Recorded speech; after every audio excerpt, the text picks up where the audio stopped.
मैं बुक के ऊपर फोकस करता हूँ। मिनट। तो ये जो है अपने पास में 2011 का संस्करण है। इसका पहला प्रश्न में देख रहे हैं हम लोग। तो ये मध्यस्थ दर्शन सह अस्तित्ववाद, मानव व्यवहार दर्शन, मध्यस्थ दर्शन भाग 1। मानव व्यवहार दर्शन बाबा जी के द्वारा किया गया पहला और सबसे सेंट्रल पीस है इस पूरी प्रस्तुति का। तो इसलिए इसमें अधिकांश कॉन्सेप्ट्स जो उन्होंने दिए हैं वो इस वाली पुस्तक के अंदर आगे लिखा है। मान्यता का मतलब है कि पहला क्या बेसिक बिलीफ है जिसके ऊपर, जिस बेसिक अजम्पशन या आधार है जिसको लेकर उन्होंने इस बात को रखा है, वो है ज्ञान की व्यापकता एवं प्रकृति का अनादित्व, है ना। इस आधार पर उन्होंने पूरे बात को। दूसरा है सिद्धांत, श्रम, गति और परिणाम। सिद्धांत मतलब जिससे अंत में कुछ सिद्ध होता हो। तो अंत में क्या सिद्ध होना है? अंत में मानव का जागृति पूर्वक जीना सिद्ध होना है। और जो इससे पहले की जो सारी स्थितियां हैं, है ना, परमाणु अंश से लेकर पेड़ पौधे, जीव जानवर और मानव के प्रकटन तक, ये सब ये किसी चीज को सिद्ध करने के लिए, मानव के समाधान, समृद्धि, अभय, सहअस्तित्व पूर्वक जीने को सिद्ध करने के लिए ये सिद्धांत है। तो ये दोनों चीजें यहाँ पे लिखी गई हैं। अभी हम इस वाले में अभी विकल्प वाले को अभी छोड़ दे रहे हैं। हम सीधे आज हम मध्यस्थ दर्शन के मूल तत्व के ऊपर हम लोग बात करेंगे। तो मध्यस्थ दर्शन के मूल तत्व में जो है, मूल तत्व का मतलब है कि इसके बेसिक एलिमेंट्स क्या हैं। मतलब ये पूरा मध्यस्थ दर्शन जो रखा गया है उसको प्रस्तुत करने के लिए ये पूरा लैंग्वेज कंस्ट्रक्ट बनाया है, कॉन्सेप्ट्स जो बाबा जी ने बनाए हैं। तो उसका पूरा एक तरीके से सार आ जाता है जिन भाषा के रूप में प्रस्तुत करने के मूल में। तो इसलिए ये काफी कंडेंस्ड फॉर्म है। इसको हम लोग अब शुरू करेंगे। तो पहला है उद्घोष। उद्घोष है जीने दो और जियो। आपने महावीर स्वामी के उसके बारे में सुना ही होगा, उद्घोष, जियो और जीने दो। यहाँ पे उसको रिवर्स किया गया है ना।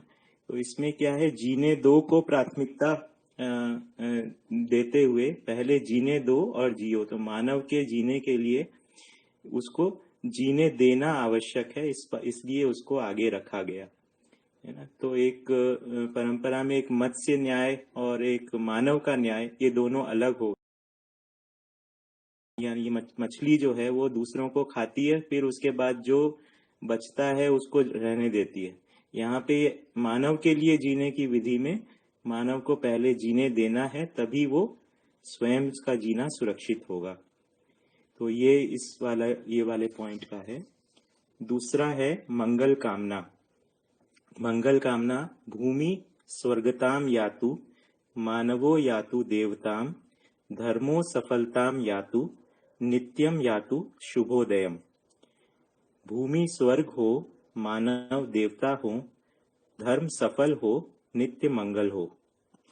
तो ये एक कामना है जिसके आधार पर बाबा जी ने इस बात को रखा। तो मानव देवता हो, इससे क्या आशय है? तो देवता से वो दया, कृपा, करुणा, ये उनका स्वभाव हो जाए, है ना। भूमि स्वर्ग हो जाए। स्वर्ग का जो कल्पना है, जो कि यहाँ पे जो स्वर्ग का स्वरूप बाबा जी ने प्रस्तुत किया कि चारों अवस्थाओं में एक सामरस्यता का स्वरूप हो, जिससे और मानव का उसमें तो वो एक भूमि के स्वर्ग होने का स्वरूप है। धर्म का सफल होना, यानी मानव का सुख धर्म है वो सफल हो। और नित्यम यातु शुभोदयम, यानी हमेशा शुभ का ही उदय होता रहे। तीसरा पॉइंट है अनुभव ज्ञान। अनुभव ज्ञान का मतलब सार रूप में अनुभव में क्या स्पष्ट हुआ। हमने इस बात को पढ़ा ही होगा कि या सुना ही होगा कि बाबा जी को सहअस्तित्व में अनुभव हुआ। समाधि के उपरांत उन्होंने जो संयम किया, उससे उनको प्रकृति में अध्ययन हुआ, जिसके फलस्वरूप अनुभव हुआ। और तो अनुभव में क्या ज्ञान स्पष्ट हुआ, ये इसको सार रूप में लिखा गया है। सत्ता में संपृक्त जड़ चैतन्य इकाइयां अनंत। ठीक है, तो इसमें बेसिकली संपृक्तता अनुभव में आई है, और संपृक्तता में प्रकृति और व्यापक इन दोनों के सहअस्तित्व में अनुभव में आया है ना। तो इस प्रकार से अनंत इकाइयां व्यापक सत्ता में संपृक्त हैं, ये उनके अनुभव में आया है। तो अनुभव में आने में केवल व्यापक वस्तु ही नहीं है, व्यापक वस्तु में पदार्थ या प्रकृति संपृक्त है, ये अनुभव में आया है। तो सहअस्तित्व अनुभव की वस्तु है, इस बात को यहाँ कहा गया है।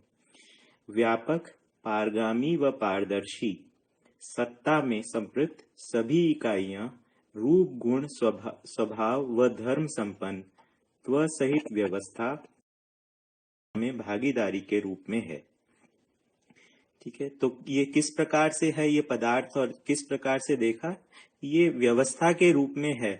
संपूर्ण जो अस्तित्व है वो व्यवस्था के रूप में देखा, अपने आप में भी व्यवस्था और समग्र व्यवस्था में भी भागीदारी करता हुआ।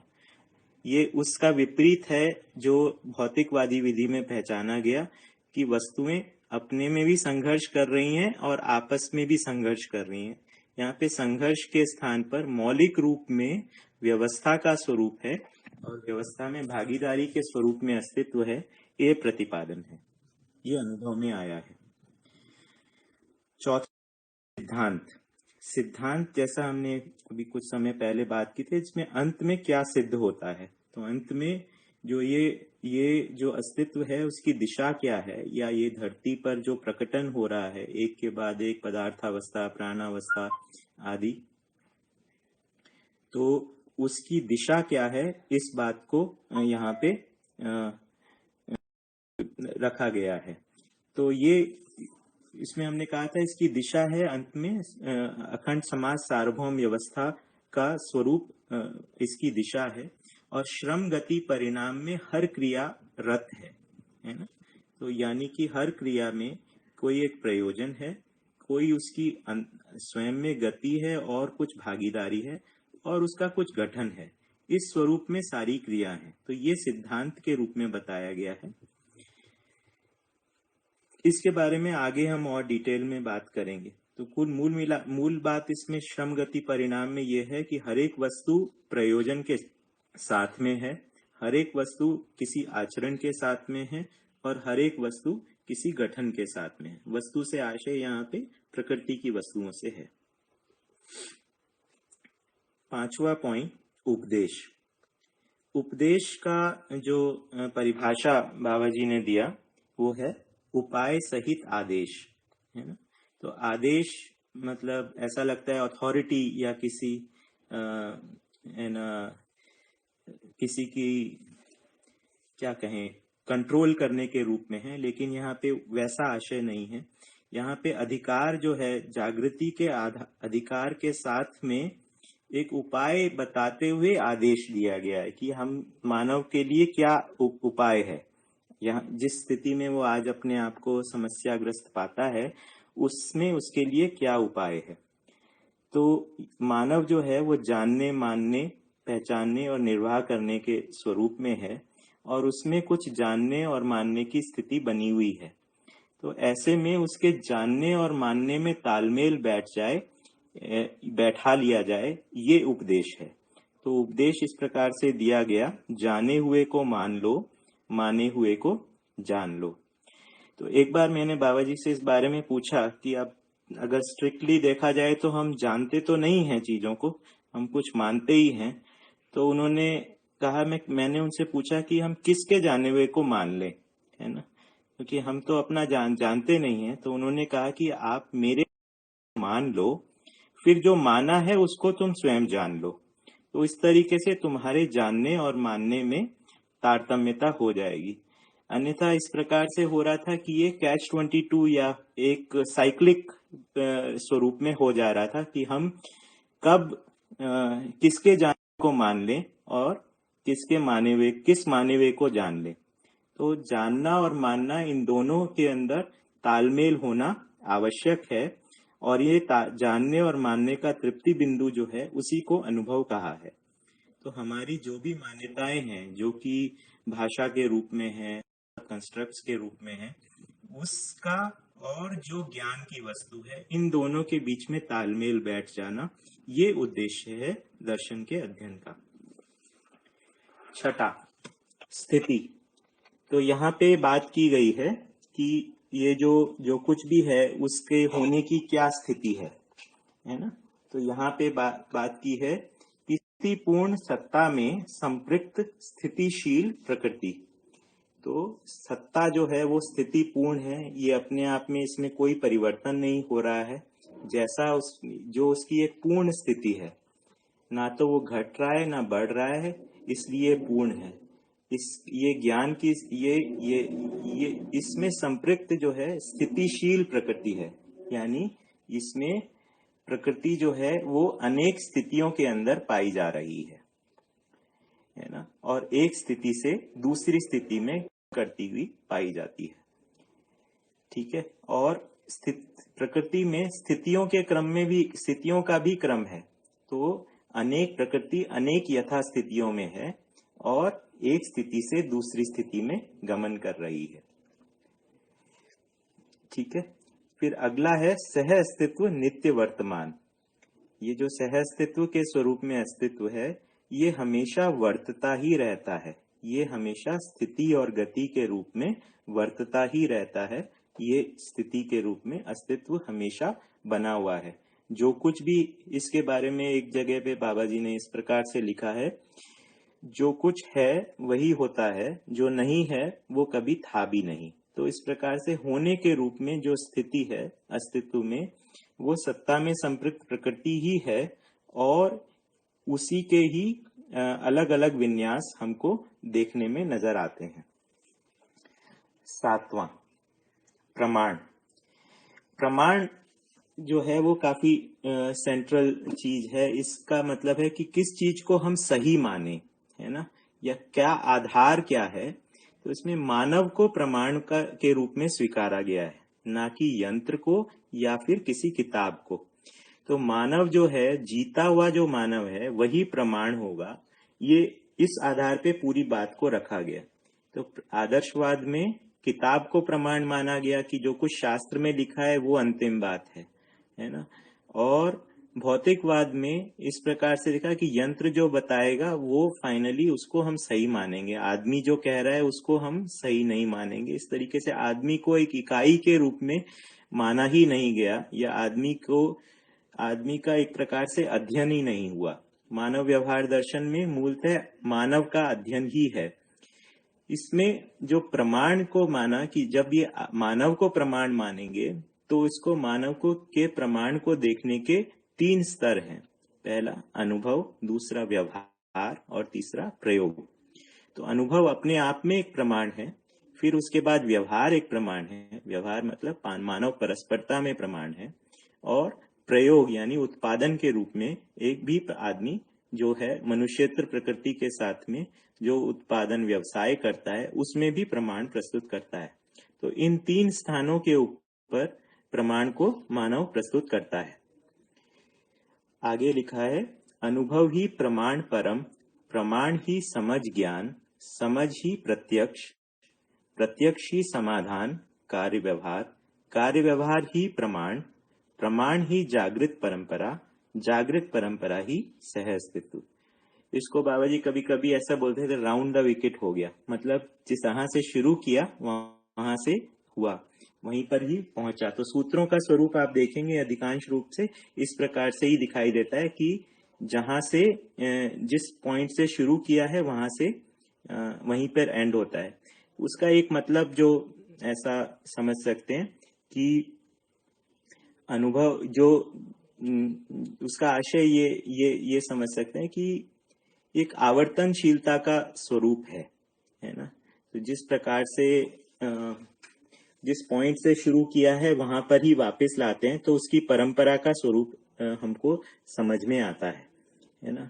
तो कोई भी चीज अगर लीनियर होती है या सरल रेखा में होती है तो उसका ऐसा है कि वो उसकी परंपरा नहीं होगी, जबकि परंपरा का जब भी स्वरूप होगा तो उसमें हमेशा एक साइक्लिकल या फिर एक आवर्तनशील उसका चक्राकार स्वरूप उसका होना होगा। तो अनुभव ही प्रमाण परम, अनुभव को परम प्रमाण माना है। प्रमाण ही समझ ज्ञान, प्रत्यक्ष मतलब जो समझ है वो ऐसा नहीं है कि आपको समझ भी हो और वो प्रत्यक्ष भी ना हो। अगर समझ है तो वो आचरण में आएगी ही। फिर जो प्रत्यक्ष है वो किस स्वरूप में होगा? वो समाधान और कार्य व्यवहार के स्वरूप में होगा। फिर उसके बाद कार्य व्यवहार को भी प्रमाण कहा है। तो हमें समाधान समझ को कोई गुम वस्तु नहीं है, कार्य व्यवहार को भी प्रमाण कहा है। और प्रमाण विधि से ही जागृत परंपरा है, यानी शरीर और जीवन के संयुक्त रूप में ही जागृति है, और जागृति की प्रमाण के रूप में ही परंपरा है। जागृत परंपरा ही सह अस्तित्व।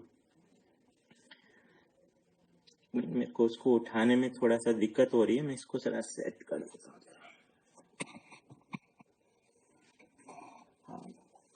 यथार्थ, 8वां बिंदु।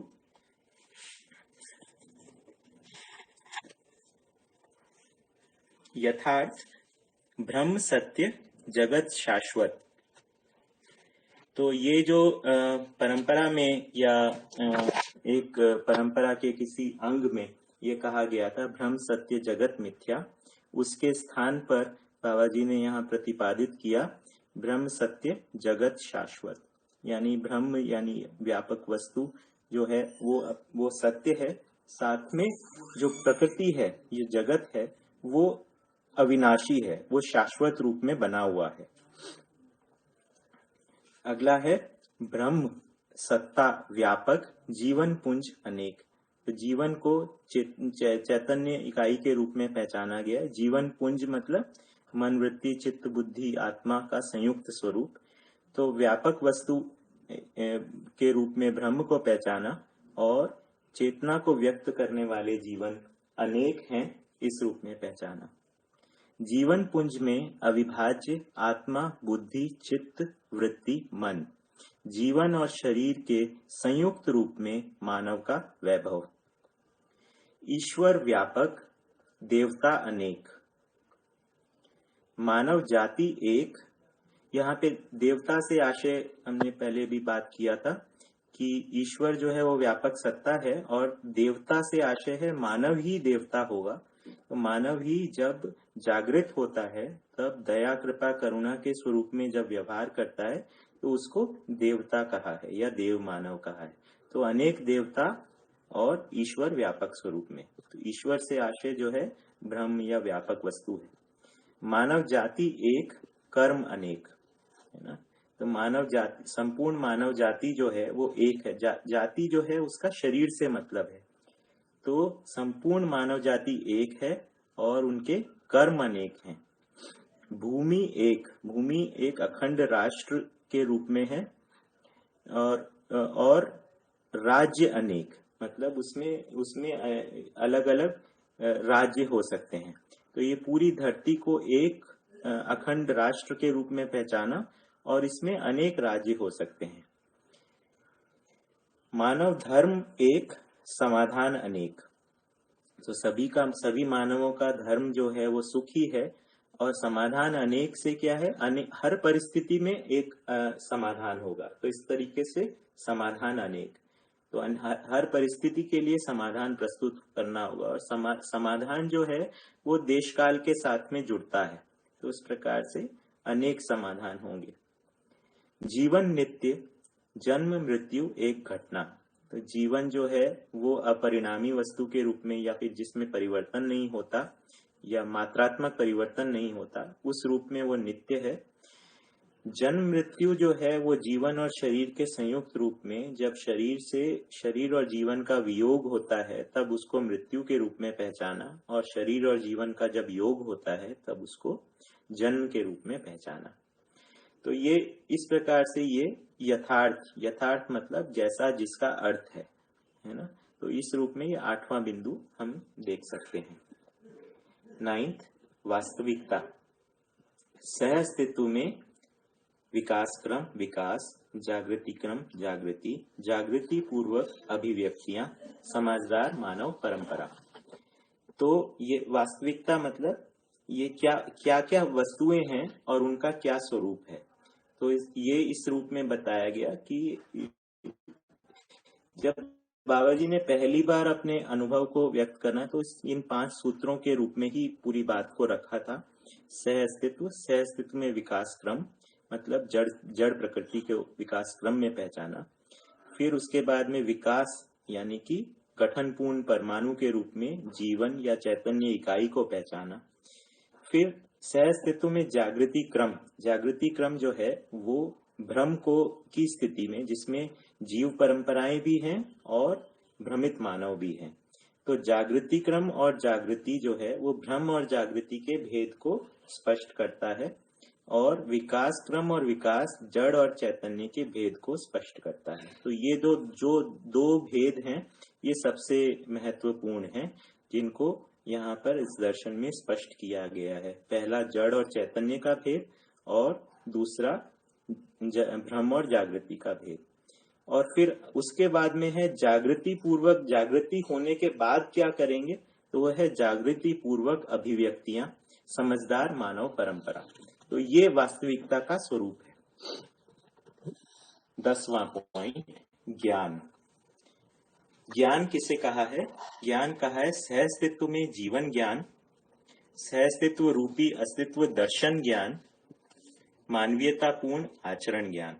तो ये 3 ज्ञान के रूप में सारी बात को रखा गया। जीवन ज्ञान, अस्तित्व दर्शन ज्ञान और मानवीयतापूर्ण आचरण ज्ञान, और अनुभव ही ज्ञान, है ना। तो ये सब ज्ञान का जो सार रूप है यही अनुभव में भी आता है।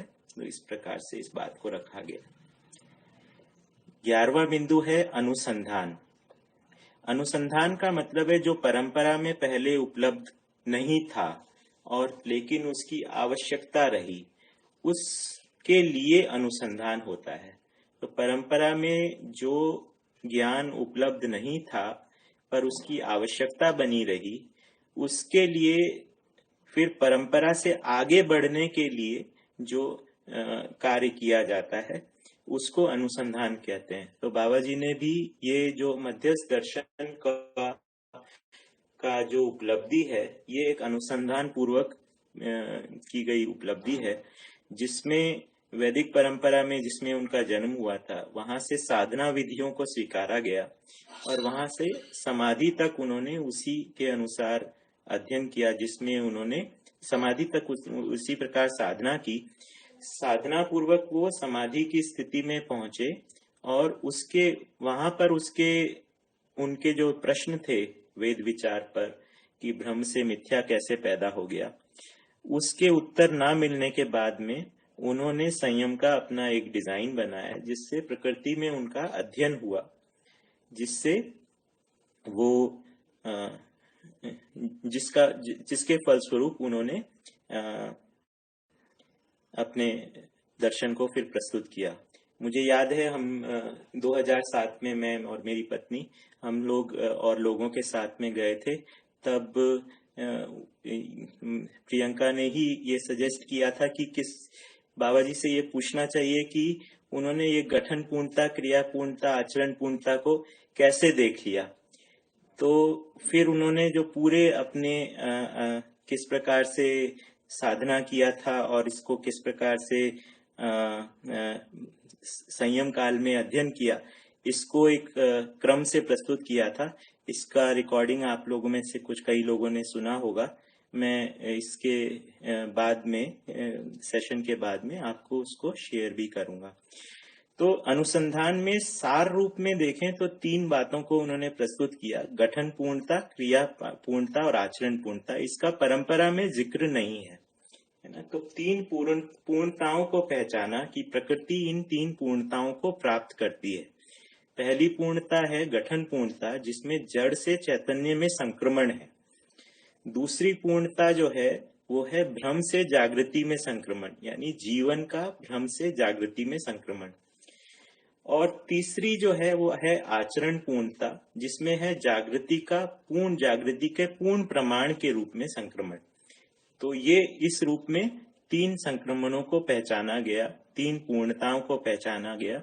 ये एक नई बात है। तो अगर देखें तो पूरे दर्शन का जो क्रक्स पॉइंट है वो इन पूर्णताओं को पहचानना है, फिर आगे उसके ऊपर पूरा भाषा का कंस्ट्रक्ट और कॉन्सेप्ट्स का कंस्ट्रक्ट उसके ऊपर बनाया गया है। अगला है आधार। ये जो पूरी प्रस्तुति है उसका आधार क्या है? सत्ता में संपृक्त प्रकृति, है ना। तो सत्ता में संपृक्त प्रकृति जो है वो अगर देखें तो ये इसको स्थिति सत्य के रूप में भी कहा गया है।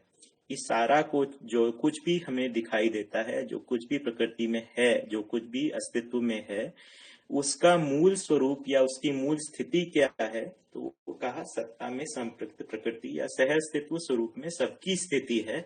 ये इसलिए यही आधार है, इस बात को रखा गया। अब इस आधार के ऊपर प्रतिपादन क्या किए गए, पोस्टुलेशंस क्या हैं, उसके रूप में बात देखें तो ये पांच प्रतिपादनों को रखा गया। कि भौतिक रासायनिक प्रकृति ही विकास क्रम में है। परमाणु ही विकसित रूप में चैतन्य इकाई है। चैतन्य इकाई अर्थात जीवन ही जागृति पूर्वक मानव परंपरा में अखंड सामाजिकता सहज प्रमाण। सतर्कता पूर्ण मानवीयता देव मानवीयता एवं सामाजिकता। सजगता पूर्ण दिव्य मानवीयता। गठन पूर्णता क्रिया पूर्णता एवं आचरण पूर्णता।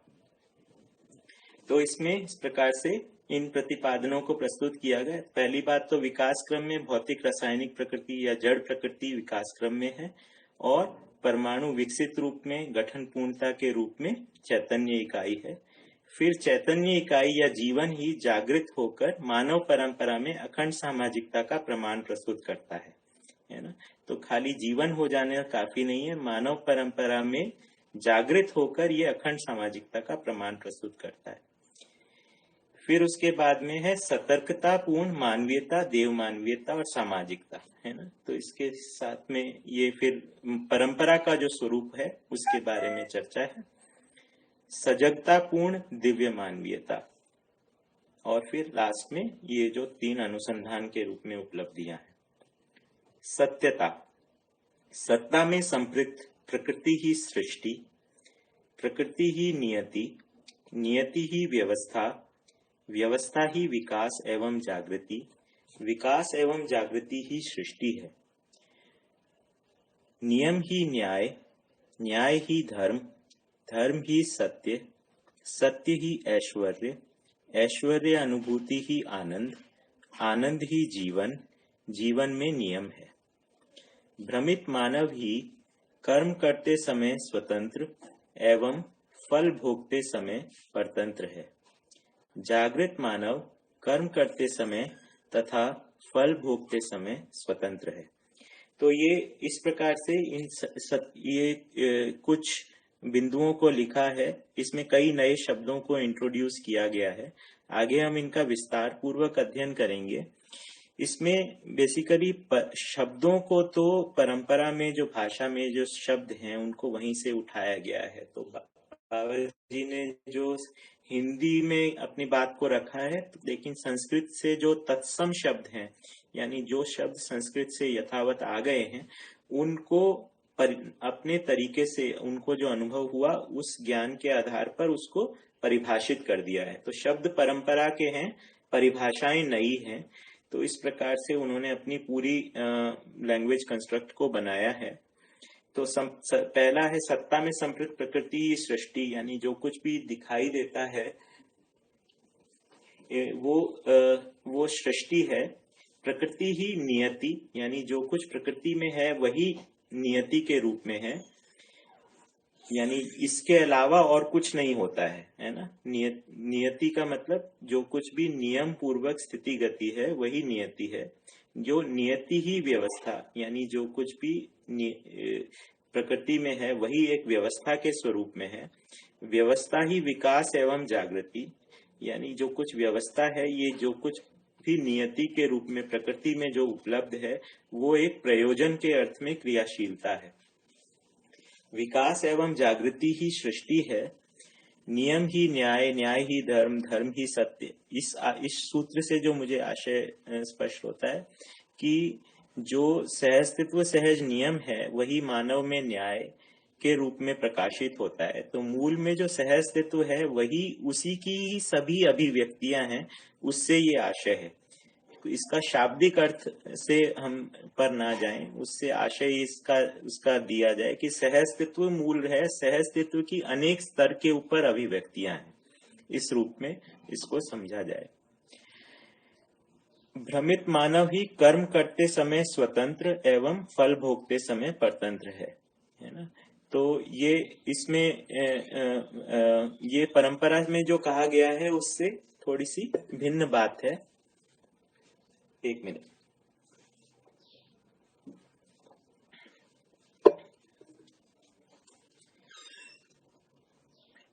कि मतलब ये एक संभावना है कि मानव जो है कर्म करते समय और फल भोगते समय में भी स्वतंत्र हो जाए। तो भ्रमित रहते समय हमको अपने कर्म के फल का ज्ञान नहीं रहता है, ना कर्म का पता होता है, ना उसके फल का पता होता है, ना समस्या के स्वरूप का पता होता है, ना समाधान के स्वरूप का पता होता है। तो इसलिए हम कर्म तो कर लेते हैं, और लेकिन उसके फल भोगते समय हम परतंत्र होते हैं, क्योंकि फल जो है वो नियति विधि से ही होता है ना। तो इस प्रकार से हम इसमें इसको पहचान सकते हैं। जागृत मानव कर्म करते समय और फल भोगते समय स्वतंत्र है। तो जागृत मानव जो है वो उसको कर्म और उसके फल परिणाम का ज्ञान रहता है। इस आधार पर वो कर्म करते समय में भी स्वतंत्र रहता है और फल भोगते समय में भी स्वतंत्र होता है। मानव शरण, मतलब मानव की शरण क्या है, मानव का रिफ्यूज क्या है, मानव किस आश्रय में जीता है।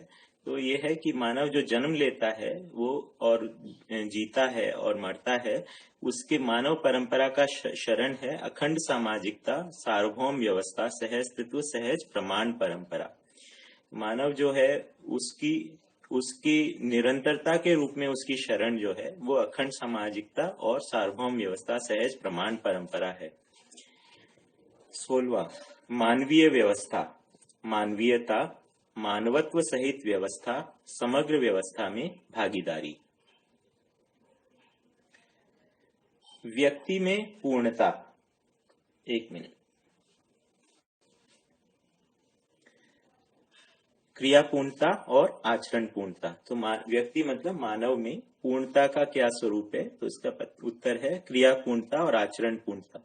तो गठन पूर्णता तो प्राकृतिक विधि से सिद्ध हो गया है, और मानव में क्रिया पूर्णता और आचरण पूर्णता की संभावना है। तो इस प्रकार से मानव का लक्ष्य जो है वो क्रिया पूर्णता और आचरण पूर्णता को पाना है, और उसके लिए उसके पास में जो साधन है वो उसी में पाई जाने वाली कल्पनाशीलता और कर्म स्वतंत्रता है, जिसके द्वारा वो उस पूर्णता को अध्ययन पूर्वक पा सकता है।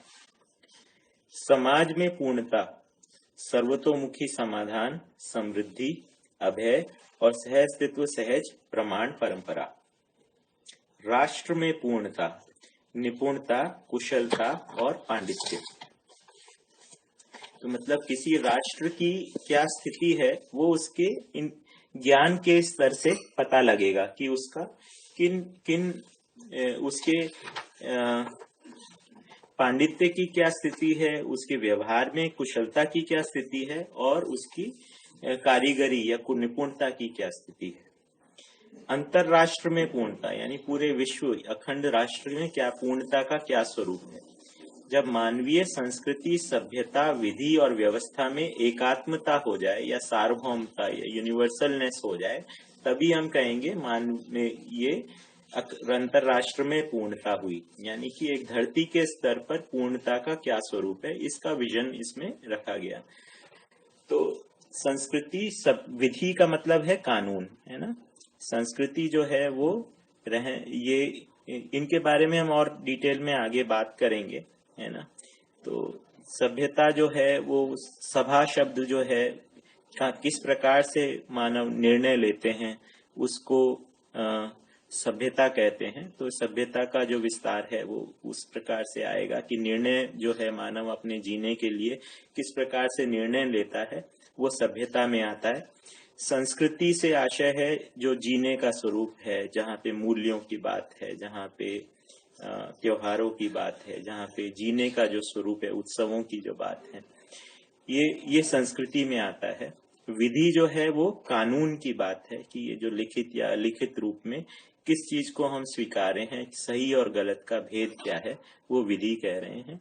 और व्यवस्था से जो आशय है वो है जो जीने में जो 5 आयामों में व्यवस्था को देखा जा सकता है ना, शिक्षा, संस्कार, उत्पादन कार्य, है ना, न्याय, सुरक्षा, स्वास्थ्य, संयम, है ना। तो इस प्रकार से एक क्या रह गया, शिक्षा, संस्कार, न्याय, सुरक्षा, स्वास्थ्य, संयम, उत्पादन कार्य और विनिमय कोश। इन 5 आयामों में व्यवस्था के 5 आयाम पहचाने गए। मानव धर्म, सुख, शांति, संतोष एवं आनंद। तो मानव धर्म को ये 4 स्वरूप में पहचाना गया है। ये सुख, शांति, संतोष और आनंद, ये सुख के ही एक प्रकार से डिग्रीज हैं, क्योंकि सुख को ये जो है सुख स्वयं में होता है, लेकिन इसका प्रमाण जो है वो समाधान स्वरूप में होता है। वही सुख जो है जब वो परिवार के स्तर पे प्रमाणित होता है तब उसका नाम शांति दिया गया है और उसका स्वरूप होता है समाधान, समृद्धि। और वही सुख जब समाज के स्तर पे प्रमाणित होता है तब उसका नाम तब उसमें समाधान, समृद्धि के साथ विश्वास या अभय भी होता है, तब उसको संतोष का नाम दिया गया। और यही सुख जब संपूर्ण व्यवस्था के रूप में प्रमाणित होता है तब हम उसका नाम दिया गया है आनंद। धर्म नीति का आधार, तन, मन तथा धन रूपी अर्थ के सदुपयोग हेतु व्यवस्था। राज्य नीति का आधार, तन, मन तथा धन रूपी अर्थ की सुरक्षा हेतु व्यवस्था। तो ये धर्म और राज्य जो हैं, ये इस प्रकार से धर्म नीति और राजनीति ये दोनों को पहचाना गया। धर्म जो है वो समाज से संबंधित है, राज्य जो है वो व्यवस्था से संबंधित है। तो नीति या पॉलिसी जो है किस प्रकार से इसमें समाज में किस प्रकार से निर्णय क्या किया जाएगा समाज के स्तर पर और क्या किया जाएगा राज्य के स्तर पर, तो इसको यहाँ पे परिभाषित किया गया है। तो जो कुछ भी तन, मन और धन है मानव के पास में, यही अगर देखें तो शरीर है, मानसिकता है और भौतिक रूप में कुछ उपलब्धियां हैं। तो ये तन, मन, धन के रूप में जो मानव के साथ में है, इस अर्थ के सदुपयोग हेतु व्यवस्था जो है वो समाज के स्तर पे होगी, उसको धर्म नीति कहा। और जब इसका राज्य के स्तर पे होगा तब उसको राज्य नीति, या व्यवस्था के स्तर पे होगा तब उसको राज्य नीति कहा। 24th पॉइंट, अनुगमन और चिंतन। अनुगमन से आशय अनुभव की ओर गमन। तो इसमें है कि हम किस स्थूल से सूक्ष्म, सूक्ष्म से कारण, कारण से महाकारण। तो स्थूल तो हो गया शरीर, सूक्ष्म जो है वो आशा, विचार, इच्छा को सूक्ष्म कहा गया है ना। तो हम जो है अपनी ही चेतना जो है पहले स्थूल से सूक्ष्म के ओर हुआ है, अपने ही विचार के प्रति जागृत हुए, फिर उसके बाद में सूक्ष्म से कारण, यानी कि ये अब उसके बाद साक्षात्कार बोध के रूप में हम जागृत हुए, यानी कि हमें वास्तविकताएं पहचान में आने लगी, उसको हम कहेंगे सूक्ष्म से कारण। तो अध्ययन जो है वो सूक्ष्म से कारण के रूप में जो गति है उस गति को हम अध्ययन क्रिया कह रहे हैं। फिर कारण से महाकारण, यानी कि जब कारण क्रिया, जब हमें कारण के रूप में अस्तित्व सहज व्यवस्था का बोध हो जाता है तो फिर महाकारण यानी कि व्यापक सत्ता में संपृक्तता का अनुभव होता है। तो इस प्रकार से ये क्रम है मानव के सूक्ष्म से कारण, कारण से महाकारण की ओर गमन का। जागृति का प्रमाण, अमानवीयता से मानवीयता, मानवीयता से देव मानवीयता, देव मानवीयता से दिव्य मानवीयता। तो जागृति का जो प्रमाण होगा वो इसी क्रम में प्रस्तुत होगा। मानवीयता, फिर देव मानवीयता, फिर दिव्य मानवीयता। तो मानव जो है वो जागृत होकर सबसे पहले अपने परिवार में व्यवस्था के स्वरूप में जीना के शुरू करेगा, फिर उसके बाद में सामाजिक स्तर के ऊपर कुछ भागीदारी शुरू करेगा और फिर केवल उपकार के स्वरूप में जिएगा। इस प्रकार से जागृति के प्रमाण का क्रम बाबा जी ने यहाँ प्रस्तावित किया है। मांगल्य और सर्व मांगल्य के रूप में, मांगल्य, सर्व मांगल्य और महामांगल्य के रूप में बात किया। इसका मुझे कुछ ज्यादा याद नहीं है कि क्या होता है, तो इसको मैं और पूछ के बताऊंगा। बट बेसिकली इसमें आशय यही है कि मंगल से आशय होता है शुभ। तो शुभ क्या है, शुभ का स्वरूप क्या है, तो इस बारे में बात किया मांगल्य में। तो जीवन एक शुभ वस्तु है ना। उदय मंगल, उदय मतलब कुछ नया, जो पहले जो था उससे कुछ नया उदय होना, इस रूप में उदय मंगल के बारे में बात किया। समाधान मंगल, अनुभव मंगल, जागृति मंगल। तो शुभ का कहाँ कहाँ पे स्वरूप है, इसके बारे में बात किया गया है। सर्व मांगल्य, मानव के चारों आयाम यानी कार्य, व्यवहार, विचार व अनुभूति, पांचों स्थिति, व्यक्ति, परिवार, समाज, राष्ट्र और अंतरराष्ट्र तथा 10 सोपानीय परिवार मूलक स्वराज्य व्यवस्था में निर्विषमता या सामरस्यता एवं एक सूत्रता। सर्व मांगल्य का आशय है सर्व शुभ का क्या स्वरूप होगा। तो मानव जो है वो चारों आयाम यानी कि मानव जो है वो 4 स्तर पे जीता है, अनुभव, विचार, व्यवहार और कार्य, इन चारों आयामों में, और उसको 5 स्थितियों में जीता है, व्यक्ति, परिवार, समाज, राष्ट्र और अंतरराष्ट्र। 5 स्थितियां जो है एक प्रकार से मानव की आइडेंटिटी है। तो मानव की एक तो आइडेंटिटी उसके अपने रूप में होगी, इकाई के रूप में, व्यक्ति के रूप में, फिर वो दूसरा उसकी आइडेंटिटी होगी उसके परिवार के रूप में, तीसरा उसके समाज के रूप में, फिर राष्ट्र के रूप में और अंतरराष्ट्र के रूप में, तथा 10 सोपानीय परिवार मूलक स्वराज्य व्यवस्था में निर्विषमता या सामरस्यता एवं एक सूत्रता। तो इस सर्व मांगल्य का स्वरूप बनता है ये चारों आयाम, 5 स्थितियां और व्यवस्था के 10 सोपानीय व्यवस्था में निर्विषमता और एक सूत्रता।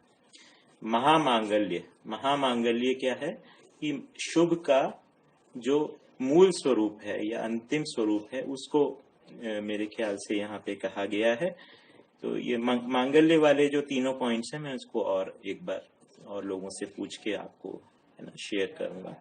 तो ये महामांगल्य जो है आधार के रूप में बताया, सत्यानुभूति जागृति के रूप में महामांगल्य है। 29 या 29 उपलब्धि, इससे जो अध्ययन से उपलब्धि क्या होगी है ना। तो उपलब्धि जो है वो है सहअस्तित्व में अनुभूति है ना। तो उपलब्धि, समाधान, समृद्धि, अभय, सहअस्तित्व, सहज प्रमाण ही सर्वशुभ, ब्रह्म मुक्ति और नित्य जागरण है ना। तो उपलब्धि जो है सहअस्तित्व में स्थापित मूल्यों में अनुभूति, समाधान, समृद्धि, अभय, सहअस्तित्व, सहज प्रमाण, यही सर्वशुभ, ब्रह्म मुक्ति और नित्य जागरण, ब्रह्म मुक्ति और नित्य जागरण। 30वां, शिक्षा में पूर्णता। तो शिक्षा में पूर्णता को पहचाना गया कि शिक्षा के में इन 3 चीजों को पहचाना गया, चेतना विकास, मूल्य शिक्षा और तकनीकी।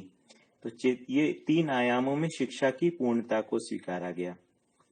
ठीक है, तो इसमें से जो चेतना विकास और मूल्य शिक्षा है ये नया दर्शन के द्वारा प्रस्तावित है।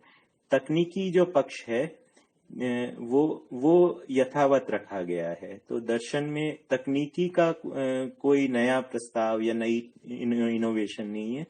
दर्शन तकनीकी जो है मानव परंपरा में जो सार्थक तकनीकी है उसको यथावत स्वीकारा गया है। चेतना विकास और मूल्य शिक्षा के लिए नया प्रस्ताव प्रस्तुत किया गया।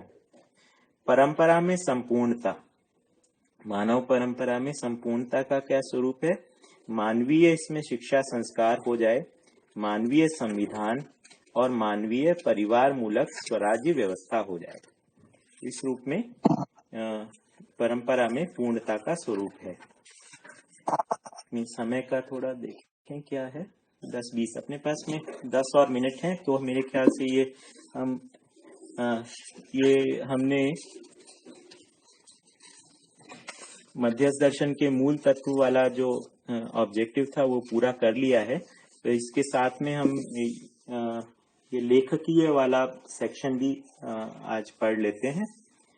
तो ये है लेखकीय। मानव में साम्यतः पाए जाने वाले रूप, बल व बुद्धि के योगफल से निर्मित पद एवं धन तथा इन सब के योगफल से उत्पन्न शिष्टताओं एवं भौगोलिक संरचनाओं तदनुसार आवश्यकताओं के आधार पर परस्पर सामरस्यता की कामना पाई जाती है।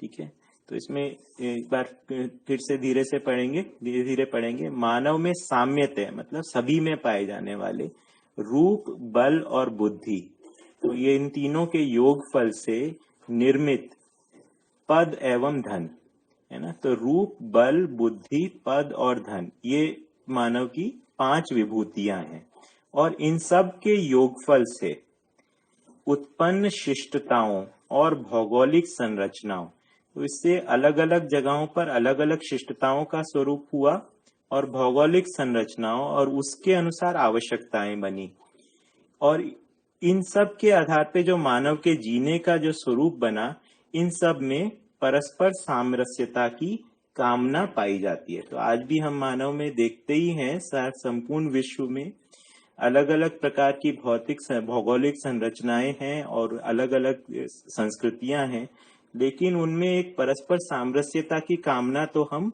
देखते ही हैं कि कामना के रूप में तो मानव सही है।